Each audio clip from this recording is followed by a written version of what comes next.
Hello, today I'd like to talk with you about these new Rephr brushes. These are the first synthetic brushes from the brand. This is my first experience with the Rephr synthetics. I will leave to you the effort to read the descriptions, all the attempts, all the versions until this release, and I'll share with you my honest considerations. So these to me look like the Rephr attempt to those 3D type of shapes with slanted profile that are great for concealer and foundation. So I can see how this is the classic foundation brush that is very popular right now with this slanted shape, and this is the concealer brush. I've talked about these shapes in the past. I have a video about battle of foundation brushes. And this is in the same category because it has that popular shape. For example, the closest match I would say is this one, is the BK Beauty 101.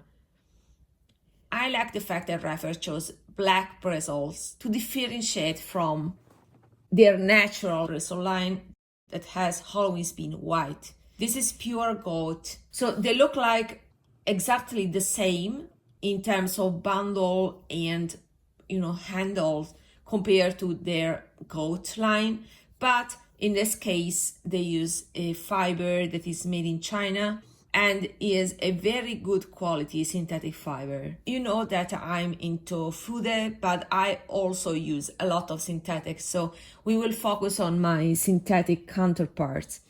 What I feel comfortable to say is that while I do not truly recommend those big Rephr brushes made of gold, just my personal opinion, these are purchased by me, but I wouldn't purchase them again. I purchased these ones. These are the 22 and 24, just because they were dupes of Tom Ford brushes that have been discontinued at this point. Also, Tom Ford has switched to synthetics.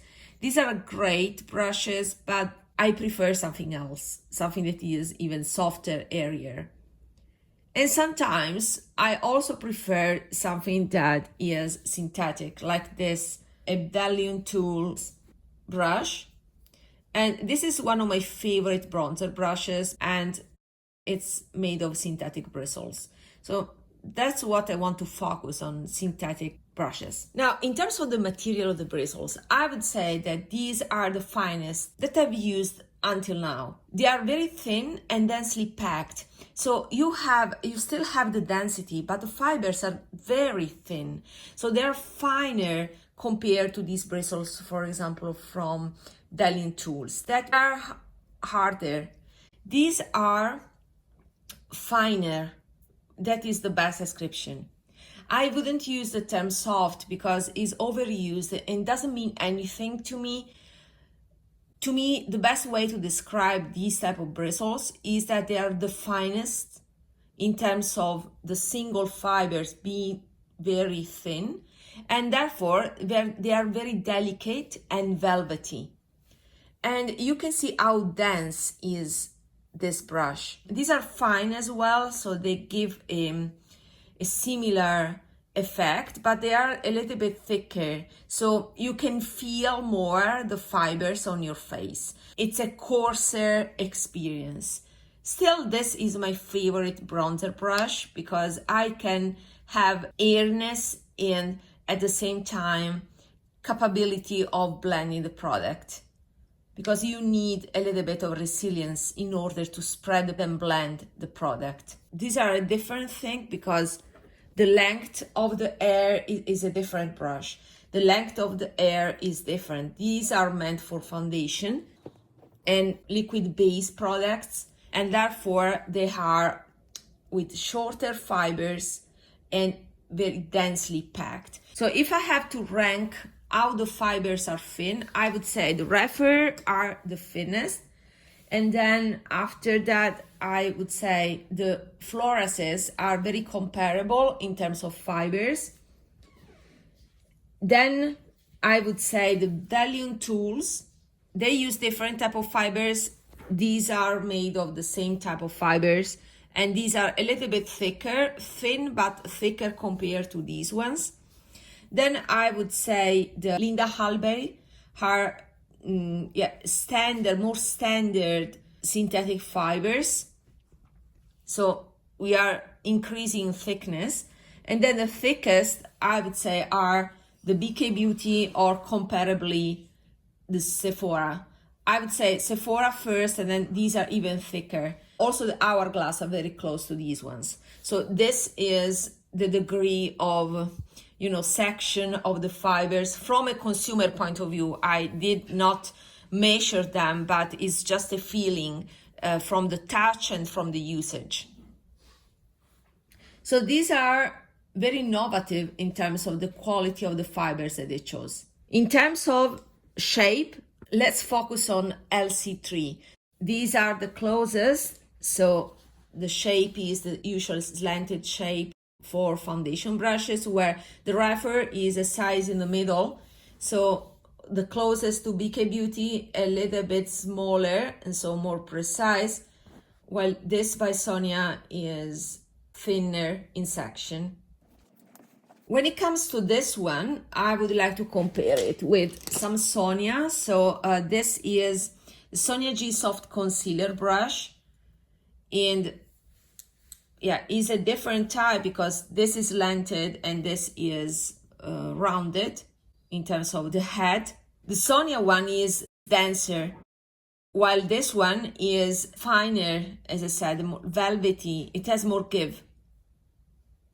The Sonia one is more luxurious in terms of the feeling. It feels more plushy, while this one feels lighter. So still, I would say the Sonia G looks and feels more expensive than this, and this would be my choice with thicker consistency because of the higher density.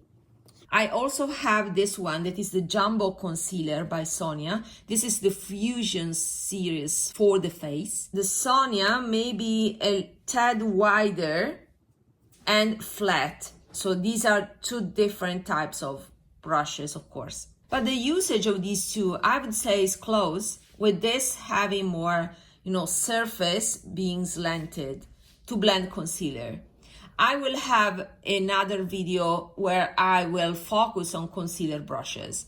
In this video, I just wanted to show you the characteristics of all these LC brushes by Rephr. And the closest, I would say, is this one by Delium Tools, those BDHD Phase 3. The foundation brush is dirty, but there's also an equivalent of Delium Tools that has similar size of this LC3. This is the most similar brush, and it's also one of my favorite brushes. However, this by Delium Tools has coarser bristles, so it has more density, while this is finer. So I prefer this with liquid concealer compared to this, because this leaves a bit of streaks, while this one is smoother in application. So it's a nice compromise because it's airy enough because of the thin bristles. It has still density, so is perfect in my opinion for very fluid liquid concealers. And this,